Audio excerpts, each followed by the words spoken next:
la cuenta. Señor presidente, los documentos recibidos son del Ministerio de Bienes Nacionales, del Servicio Nacional de Migraciones y del Servicio Nacional para la Prevención y Rehabilitación del Consumidor de Alcohol,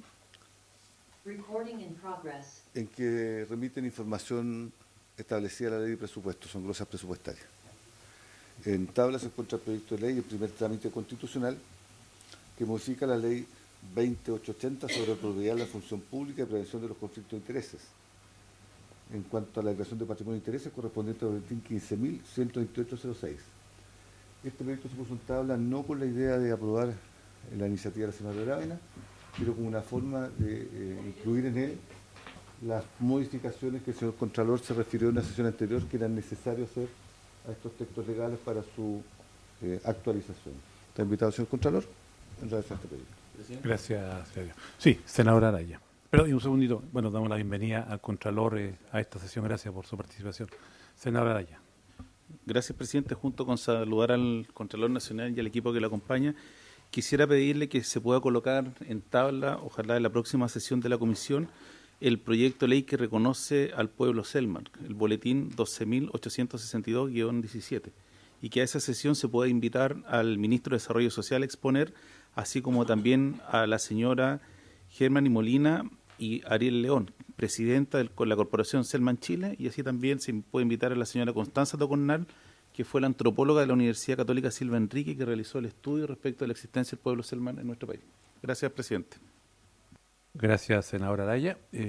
Incluso hay representantes de esta comunidad que antes de terminar la sesión presente les vamos a permitir el ingreso para, yo diría formalmente, indicarles que vamos a colocar una fecha también para que retomemos la discusión de esta propuesta y que ha mencionado el senador Araya. Entonces damos la palabra al Contralor de un proyecto que nos interesa mucho, sobre todo que está en el marco, como decía bien el secretario, de poder ser un aporte, un instrumento en esta búsqueda que hay de combatir en general la corrupción como concepto que nos importa a todos y que nos parecía que, reconociendo la propia autora, una de las autoras, la senadora Carmen Gloria Aravena, que hay bastante espacio para modificarlo, es que agradecemos su presencia y su orientación, Contralor. Muchas gracias, señor presidente. Muy buenas tardes y por su intermedio aprovecho de saludar también al senador, a la senadora, a quien saludo especialmente porque es la primera vez que me corresponde estar en una sesión de comisión con ella. Yo la había conocido en otros roles, obviamente, en el Ejecutivo y también a la Secretaría, por cierto. Bueno, nosotros, y tal como dijo don Juan Pablo, el secretario de la comisión, hemos trabajado bastante en la aplicación de la ley 20.880. Esta es una ley que se dicta con ocasión de un trabajo que se hizo en el gobierno de la presidenta Bachelet, podríamos decir Bachelet II, el segundo gobierno de la presidenta Bachelet, y que fue sobre todo un reforzamiento en materia de integridad y probidad pública a propósito del trabajo que realizó la Comisión Engel. Entonces este fue uno de esos resultados que se transformó en una ley que es la 20.880 y que entró en vigor en enero del año 2016. O sea, yo asumí el 17 de diciembre del 2015, o sea, ya no llevaba ni un mes de Contralor y esta ley se publica en el diario oficial y por lo tanto entra en su andar esta ley que, como voy a demostrar, es muy importante. Para lo que usted mismo señaló, presidente, es decir, para la lucha contra la corrupción. Lo que yo voy a presentar acá se enmarca en la estrategia, es decir, en el plan estratégico de la Contraloría. La Contraloría tiene un plan estratégico que es del año 21 al 24, y ese plan estratégico tiene 3 ejes, que son los que aparecen ahí: innovar, conectar e impactar, y tiene 2 objetivos que se relacionan directamente con lo que yo voy a presentar ahora. Por un lado, que la Contraloría sea una organización que sea impulsada por datos, es decir, donde se trabaja con datos masivos, Big Data, como se dice, y que se utilicen algoritmos para poder realizar su labor. Y por otro lado, que el trabajo de la Contraloría esté alineado precisamente para poder fortalecer la integridad pública. Bien, esta ley, la ley 20.880, y como una cuestión de contexto, yo quiero decir aquí sin ningún tipo de duda que es un cambio fundamental dentro de, podríamos decir, el sistema de prevención de la corrupción en nuestro país. La ley significó, para ponerlo en términos muy sencillos, el paso de las declaraciones de intereses y patrimonio en papel, es decir, formularios que se llenaban a mano prácticamente y que se depositaban en la Contraloría, a declaraciones que son electrónicas, que se conectan con bases de datos y que la Contraloría debe fiscalizar, y que por lo tanto ya no es un mero repositorio de documentos, sino que es un lugar donde se reciben estas declaraciones, las del sector público, quiero decir con esto las de la administración del Estado, por cierto, no las de otros poderes, y estas son fiscalizadas, como vamos a ver inmediatamente. Todas las declaraciones de intereses y patrimonio que se realizan en la administración del Estado son fiscalizadas por la Contraloría en su oportunidad, es decir, que sean presentadas cuando corresponde desde el punto de vista legal, que por lo menos es una vez al año la actualización, que es el 31 de marzo. Cada vez que hay un hecho relevante tiene que actualizarse, y la declaración de intereses y patrimonio de salida también, cuando uno deja un cargo en la administración del Estado. Son fiscalizadas en que estén completas, de acuerdo a los requisitos que exige la ley, senadora, y son fiscalizadas desde el punto de vista de que éstas sean verídicas. La ley, en sus ya casi 8 años de vigencia, ha tenido 5 modificaciones, pero la mayoría de ellas se refieren solo a un aspecto, que es ir ampliando el espectro de sujetos que están obligados a declarar. Es decir, no tanto en el contenido de la declaración, sino que más bien en quiénes son los sujetos que deben realizar la denominada DIP. Eso sí, con un cambio fundamental que se produce el año 2020 con la ley 21.211, que es la ley que modifica la regulación de los gastos reservados. ¿Por qué? Porque en esa regulación lo que se hace es que se aumenta no solo el espectro de funcionarios que deben de hacer la declaración, sino que también se complementan las materias, como vamos a ver inmediatamente. Ahora bien, si usted, presidente, por su intermedio de la comisión, si uno mira acá el gráfico que está acá señalado, estas son las declaraciones de intereses y patrimonio que realiza y que revise la Contraloría. Si uno se queda en la primera barra, que es la del año 2016, ahí estamos con el sistema antiguo. ¿Ya? Por lo tanto, hasta el 2016 recibíamos 12.435 declaraciones que eran en papel, eran formularios de algunos funcionarios que tenían que depositarse en la Contraloría. De ahí en adelante, lo que hacemos es recibirlas en una plataforma, y además estas deben ser fiscalizadas por la Contraloría. Entonces tenemos una situación a este año en que recibimos 101.230 declaraciones de funcionarios públicos y se fiscalizan 98.784. ¿Por qué la diferencia?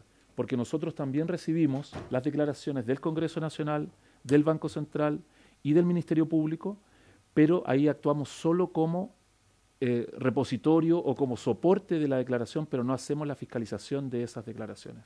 O sea, para decirlo en términos bien concretos, las que hace el Congreso, la Contraloría le presta el soporte, pero no hace, están ahí, y es el Congreso con sus sistemas y con sus mecanismos de control la que debe fiscalizar esa declaración. No lo hace la Contraloría. Nosotros solo fiscalizamos las del sector público, entendiendo por tal la administración del Estado, administración central, regional, municipal, civil y militar. Ese es el ámbito de actuación de la Contraloría. Ahora, todas estas declaraciones son fiscalizadas, y eso significa que se despachen lo que se denominan oficios de apercibimiento. ¿Por qué? Porque cuando se incumple en algún sentido la DIP, la declaración, lo que ocurre es que la Contraloría primero le hace una advertencia al funcionario para que la complemente, la presente, la arregle cuando tiene errores o alguna omisión, y luego, si es que eso no ocurre, se apercibe para que lo haga, y el apercibimiento consiste en que si no se hace, va a proceder un sumario. Entonces, por ejemplo, el año pasado tuvimos 9.310 apercibimientos a distintos funcionarios, y ahí podría decir que sobre todo se refiere a DIP de salida, o sea, son declaraciones de funcionarios que dejan el cargo y que por alguna razón se olvidan de hacerla o no lo tenían internalizado, y por lo tanto hay que hacer el apercibimiento. De ese apercibimiento, en 4 años nosotros hemos realizado 945 sumarios. Y esta, señor presidente, por su intermedio, es una de las pocas materias donde la Contraloría puede sancionar directamente. Y aquí se puede aplicar o una amonestación o una multa cuyo mínimo son 5 UTM. Entonces, normalmente, cuando son problemas de que simplemente no se presentó la declaración, lo que hacemos nosotros es apercibir. Si no la presenta, se hace el procedimiento sumario, y si es, podríamos decir, entre comillas, recalcitrante, se le aplica la multa que corresponde.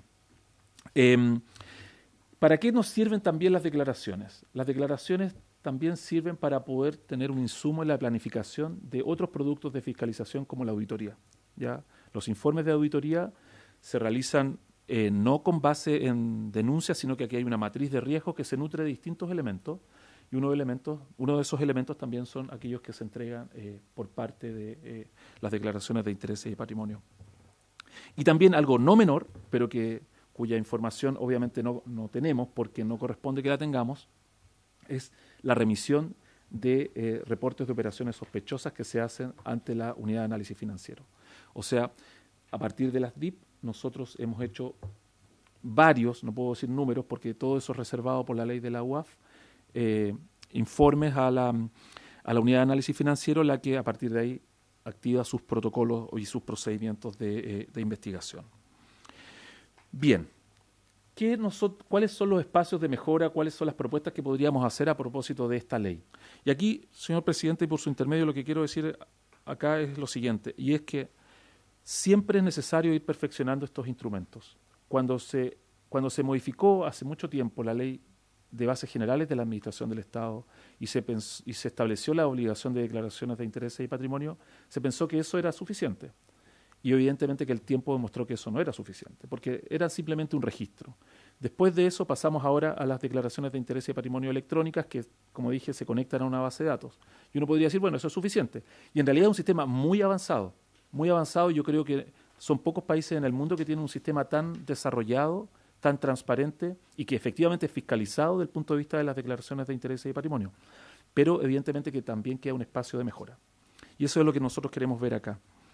En primer lugar, del punto de vista de los sujetos obligados. ¿Ya? Del punto de vista de los sujetos obligados, pensando solo, obviamente, en la administración del Estado, porque ese es el rol que le corresponde a la Contraloría, no le corresponden otros poderes, nosotros pensamos que, por ejemplo, funcionarios que participan en procesos de compras públicas, sobre todo si son grandes compras públicas, convenios marcos o grandes licitaciones, deberían, si es que no están obligados por el grado, pero sí están en la cadena de decisión, deberían formar parte de los que tienen que declarar.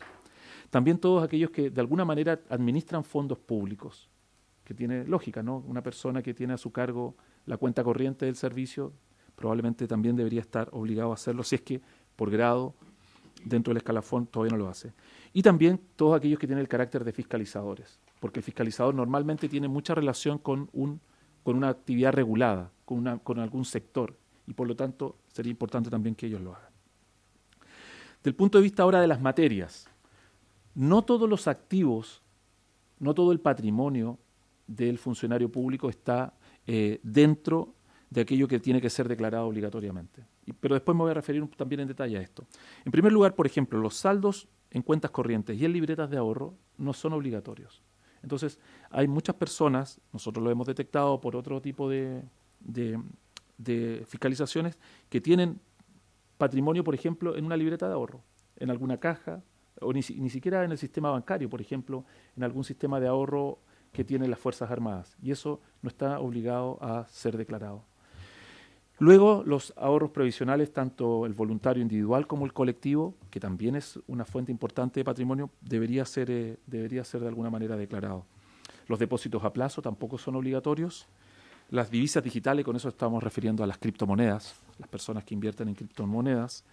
Los seguros de vida con ahorro, y los seguros en general que permiten de alguna manera retirar el dinero, y las donaciones son todos elementos que hoy día no son obligatorios de declaración. ¿Ya? Y por lo tanto, es difícil tener un panorama completo del patrimonio del funcionario, y al revés, si es que hubo un incremento injustificado de ese patrimonio, si es que uno no puede tener un punto de contraste. Y también pensamos, y ese es el tercer grupo de mejoras, porque por un lado está sujetos obligados, contenido de la declaración, y en tercer punto es cómo se fiscaliza, es decir, cuáles son los instrumentos para poder fiscalizar la completitud y la veracidad de esa declaración. Y para eso entonces es necesario sobre todo tener acceso a bases de datos, algunas que existen y otras que deberían existir. Por ejemplo, bases de datos consolidadas que no existen, pero que deberían existir a propósito de redes societarias. Eso permitiría saber cuál es el beneficiario final, por ejemplo, en una compra pública. Las compras públicas muchas veces usted se encuentra con, por su intermedio presidente de toda la comisión, con que la sociedad realmente es a su vez una filial de la filial de la filial, y en realidad el beneficiario final está oculto, o no porque sea una cosa ilegal, sino que simplemente uno no sabe realmente quién es el beneficiario y si hay alguna situación de conflicto de intereses ahí. También respecto de aquella información que está en el diario oficial. El diario oficial tiene bases de datos, pero esas deberían estar unificadas y ser interoperables. Y también, eventualmente, la posibilidad de suscribir convenios con otras entidades en otras partes, con otras entidades fiscalizadoras superiores, por ejemplo, en otras partes del mundo, que pudieran entregar información también respecto de Chile. Ahora, respecto del proyecto de ley. Y esto es bien importante, presidente, porque en realidad esta no es la única iniciativa, ¿ya? Hay otras iniciativas que hoy día existen. Evidentemente la presentada por la senadora Aravena, por su intermedio, presidente, en el boletín 15.128-06, pero también existen algunas iniciativas en materia, por ejemplo, de compras públicas, que está en el sentido que yo he señalado, de que quienes participan del proceso de compras públicas puedan hacer declaración, y también del punto de vista de las compras de la defensa. Hay que pensar que hay una ley de financiamiento de las Fuerzas Armadas, pero por así decirlo, esa ley lo que hace es decir cómo se financia la adquisición, pero no entra en el proceso mismo de adquisición. Es decir, dice de dónde vienen los recursos, cómo se administran los recursos, cómo se asignan, por último, quién hace el cheque, pero no cuál es el proceso de compra mismo. Y ese proyecto de ley también tiene normas sobre declaraciones de interés y de patrimonio. Y también hay otros proyectos como los de modificación de la ley 19.880 respecto de algunos vínculos de familiares y otros. Por lo tanto, hay, por así decirlo, hay como un ambiente legislativo en el sentido de que hay iniciativas singulares que tienden a la modificación de esta materia. Si pasamos a la siguiente, porque esos son todos los proyectos. Del punto de vista de la idea matriz de esta moción, la idea matriz dice que lo que persigue es que las autoridades obligadas a efectuar la declaración de intereses y patrimonio tengan que identificar potenciales conflictos de interés como consecuencia de su pertenencia a un grupo, asociación, cofradía, comunidad, gremio, mutualidad, unión u otro colectivo, cualquiera sea su denominación, aunque esa participación no implique consecuencias económicas como sería, por ejemplo, el pago de cuotas sobre su patrimonio. Ahora, esta es la idea del proyecto de ley, que solo tangencialmente toca los aspectos que a nosotros nos parecen más relevantes, por lo menos desde el punto de vista de la fiscalización. Y luego propone entonces esa norma, que es un artículo, una parte en la letra A del artículo 7º, que es precisamente la que se refiere a la declaración, que dice que la declaración comprenderá la participación o pertenencia del declarante a todo tipo de asociación o agrupación de personas, con o sin personalidad jurídica, nacional o extranjera, sin importar su objeto o fines, en que por la naturaleza de las actividades o la calidad de los demás participantes pueda significar un conflicto de interés. Ese es el proyecto de ley. ¿Qué se puede decir para finalizar? En primer lugar, lo ya dicho, la ley 20.880 es un avance tremendo desde el punto de vista del control de la integridad pública en el sector del Ejecutivo, es decir, de la administración del Estado. Después de 8 años, obviamente, que uno puede pensar en que es necesario hacer algunas modernizaciones, y de hecho creo que los elementos que faltan de la declaración deberían probablemente pasar a ser obligatorios. Ahora, desde nuestra perspectiva, esto significaría 3 cosas: sujetos obligados, es decir, que hayan funcionarios que están en funciones críticas que estén obligados a declarar, los fiscalizadores, los que están en el proceso de compras públicas deberían declarar. Desde el punto de vista del contenido, por ejemplo, que los fondos mutuos o los depósitos a plazo fueran declarados, y también poder tener un acceso irrestricto a las bases de datos o obligar a que existan bases de datos, por ejemplo, en materia de registro de comercio, que esas cosas hoy día no existen. Ahora, eso sí, y esto es una pequeña salvaguarda que me gustaría hacer presente acá, presidente. Una cosa es la declaración, que debe ser completa, otra es la fiscalización y otra cosa es la publicidad. ¿Qué quiero decir con esto? Que una declaración perfectamente puede ser una declaración pública acotada, porque pueden haber muchos datos sensibles, y atendida la situación que hoy día existe, tal vez sería incluso recomendable que no todo el patrimonio sea expuesto, pero otra cosa distinta es que eso sí sea fiscalizable. No sé si me explico. Eso es lo que quiero transmitir. O sea, a veces una declaración absolutamente pública que da cuenta de todo lo que tiene una autoridad o una persona puede incluso ser contraproducente. No estoy diciendo que aquí haya nada raro, sino que simplemente estoy diciendo que puede exponer a esa persona. Entonces, En la medida que esa declaración sea fiscalizable, uno puede pensar también en reglas en que los datos sensibles puedan ser también resguardados. Y eso me parece que hay que compensarlo. Y también otra cosa que es relevante tener en cuenta, presidente, es el último punto, y es que aquí ya se ha avanzado en algunos sectores. ¿Qué quiero decir? Si usted va al sector defensa o al sector de gastos reservados, estos elementos de aumento del contenido de la declaración ya están. O sea, hoy día usted ya tiene funcionarios públicos que están, por ejemplo, que son aquellos que reciben gastos reservados, que tienen que hacer, él y su cónyuge, o ella y su cónyuge, tienen que hacer esa declaración, podríamos decir, reforzada, que hoy día no existe en el sector público en general.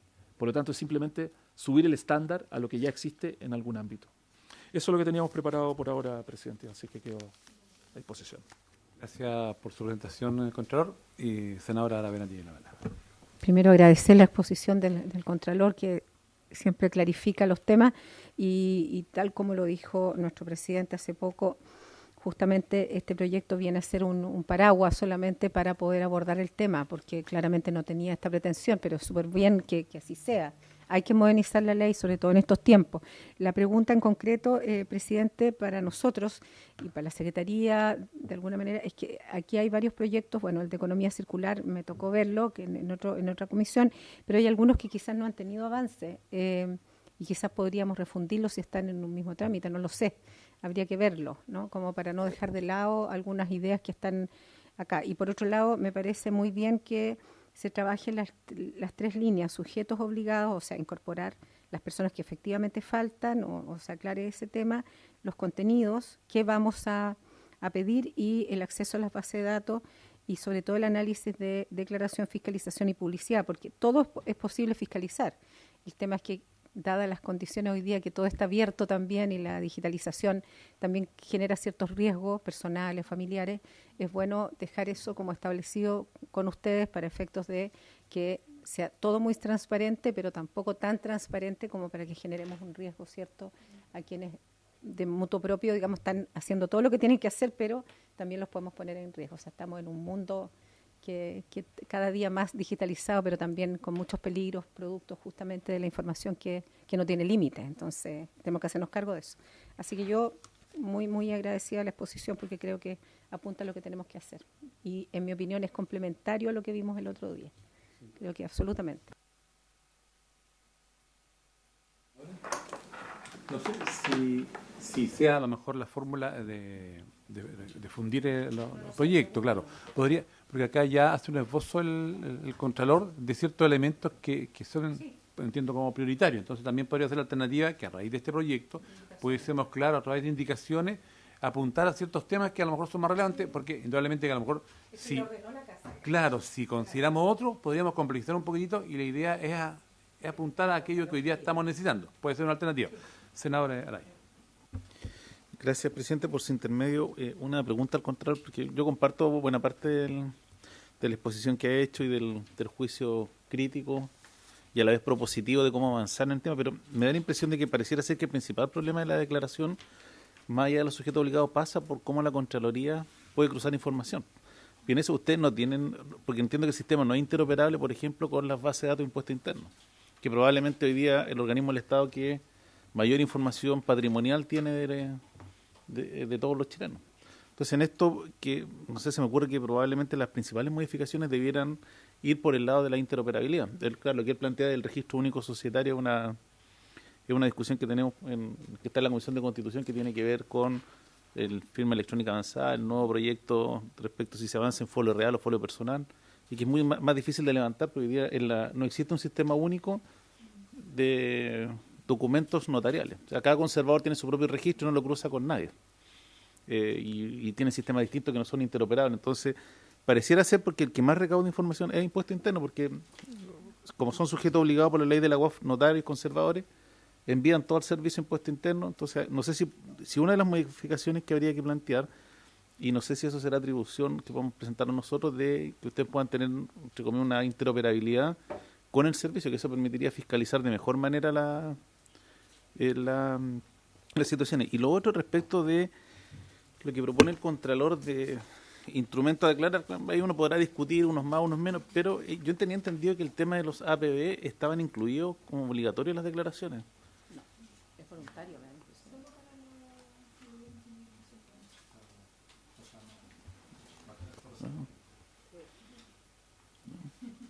Es que por eso me llamó la atención del... Sí.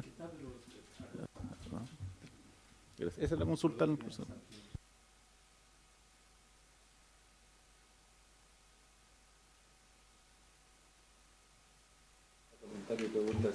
Sí, gracias, presidente, por su intermedio.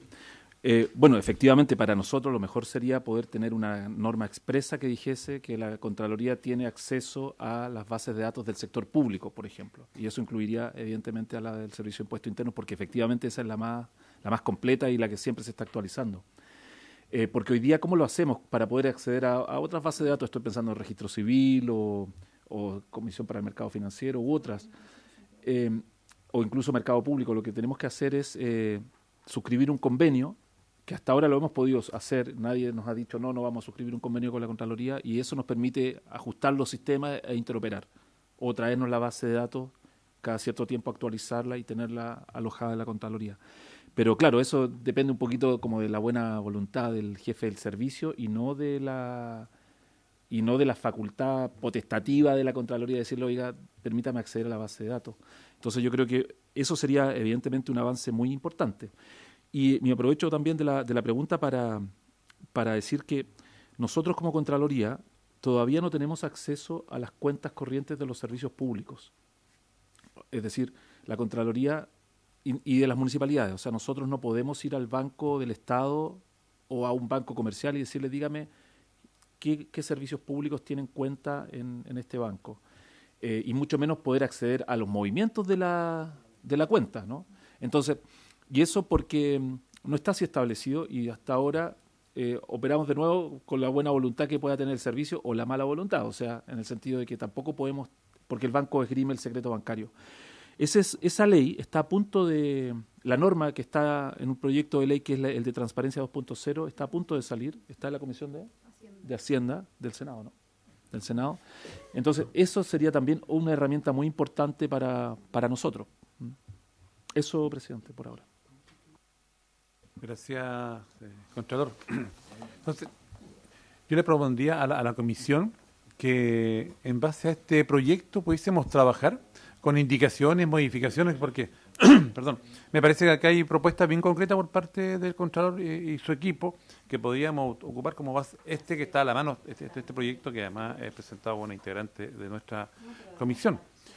Sí, Contralor. Disculpe, no, y solo para, y porque se me quedaba en el tintero lo de los APB. Claro, si uno lo mira de afuera, el sistema como está hoy día está un poco como injusto. ¿En qué sentido? Que usted tiene al funcionario público del Ministerio de Relaciones Exteriores que tiene algo que ver con gastos reservados, tiene que hacer una declaración de interés y patrimonio 2.0, por así decirlo, que es una declaración reforzada. ¿O para qué decir los funcionarios de Fuerzas Armadas? Y el resto, en una municipalidad o en cualquier servicio público que puede manejar muchísimos más recursos, no tiene esa obligación. Entonces, hoy día ya existe el estándar. Entonces, simplemente es igualarlo, exactamente, es igualarlo, nada más. Sí. Para no duplicar los esfuerzos de la Comisión, le quería hacer presente que se dictó hace algún tiempo la Ley de Transformación Digital del Estado, que ahí está consagrada toda esta interoperabilidad. Lo que pasa es que la ley se ha postergado 2 veces su vigencia. Junto con la otra que también está postergada, la de transparencia. No, la de transparencia está entrampada en Hacienda hace más de un año.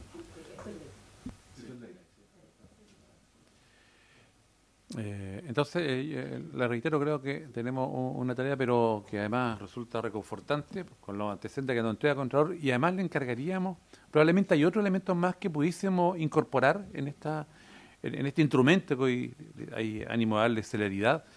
No sería yo en este momento partidario de refundir con otros que tienen algún tipo de complejidad, invitamos a otros actores, sino de avanzar hoy día en concreto con instrumentos claros que podamos tener como producto importante. Senadora. Sería bueno trabajar con el Ejecutivo, creo yo, en este proyecto, porque probablemente hay cosas que nosotros no vamos a poder presentar sin el Ejecutivo, desde el punto de vista de las atribuciones que tiene esta comisión. Entonces ahí va a tener una tarea, porque yo creo que va a estar súper de acuerdo, no me cabe ni una duda, estuvo el ministro hace poco y estaba consciente de la importancia de este proyecto. Gracias, senadora.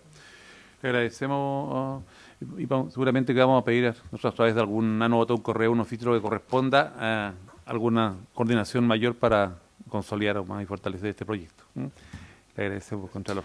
Ya que, secretario, si hacemos pasar por favor a dos integrantes de la comunidad Selman, que queremos, a propósito de lo que el senador Araya nos pidió, ¿qué les parece de vuelta de la regional? Reiniciar, retomar, han sido bien cercanos los representantes de la comunidad con la mayoría de quienes estamos en esta comisión, como para colocar el de fecha el próximo martes, ¿ya? Y darle un ciclo de conversaciones.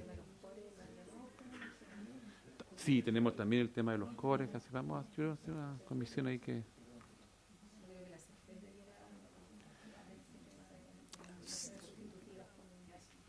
Con tema... perdón, senador. No, perdón, gracias a usted por rendirnos, muy gentil. Gracias, senadora.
Bien, estimados senadores, senadoras, invitamos a los representantes del pueblo Selman si nos acompañan alrededor de la mesa, por favor.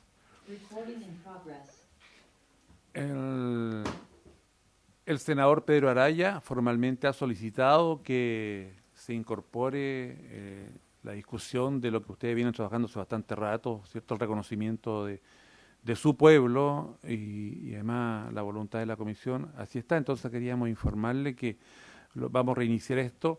Al retorno de la semana regional vendría siendo el día martes 30. El martes 30 a las 15 horas vamos a tener como primer punto, probablemente único punto, eso lo vamos a definir bien con la Secretaría, para que además de ustedes, que desde ya van a quedar formalmente invitados, a quien corresponda desde el ministerio respectivo, más una serie de invitados que mencionó el senador Araya y otros tantos que probablemente van a ser necesarios estén acá, para que hagamos una discusión y lo que los demás senadores les parezca, para que sea una discusión lo más profunda, acabada, retomando un tema. Recién la señora Jacqueline nos recordaba de cuándo fue la última vez que se habló de un tema que yo creo que hoy día tiene mucha importancia y que hemos conversando informalmente con algunos de los senadores. Yo creo tener esta dinámica con varios otros temas que están en esta comisión, que pudiésemos tener acuerdo o no, pero lo importante es que los vamos a retomar y en algún momento resolvamos qué. Porque creemos que en este momento el peor escenario es no discutir y eternamente tener esperando a los interesados. Así que queríamos eso, muy breve. Si alguno de ustedes quiere plantear algún punto, le ofrecemos la palabra, ya están con nosotros. Majesty Open. Hemani Jonja, Saknamnani ja, Kowanak Sawat, I know Jonja, Tinis Wajiquat, Saknam, Sengwajikwa, Nejikwatam, War, I conel mo, Hola a todos, mi nombre es Gemani Molina, soy presidenta de la comunidad Selknam, Covadonga Gaona, que en Chile existe desde el 2015 de forma organizada y articulada a través de la Corporación Selknam Chile. Tenemos un trabajo muy grande desde hace muchos años como familias de descendientes de sobrevivientes del genocidio que ocurrió en Tierra del Fuego. No es mi intención redundar sobre ese tema, pero sí mi intención es solicitarles que puedan revisar la historia, no solamente la historia pasada, sino la más reciente, que es el trabajo que nosotros como comunidad tenemos, con un regreso a territorio con un esfuerzo muy grande, autogestionado, porque nosotros como pueblo fuimos un pueblo exiliado y hemos logrado regresar a territorio después de 130 años y tenemos un trabajo territorial hoy en día que tiene que ver con el fortalecimiento cultural, identitario y lingüístico y sobre todo de comunión con la comunidad fueguina para hacer un apoyo. Así que la verdad es que me siento en este minuto con una responsabilidad muy grande sobre los hombros, pero también con un gran honor de representar a mi pueblo, porque en este minuto hay muchas familias que están en este preciso instante en el celular esperando que yo les dé una noticia. Así que agradecida de esta instancia y nada más que decirles. Ya está, Ikenka. Muy bien, pues. Señores senadores, por haberse cumplido el objeto de esta sesión, le agradecemos también a ustedes. Damos terminada esta reunión. Nos vemos el 30. Muchas gracias.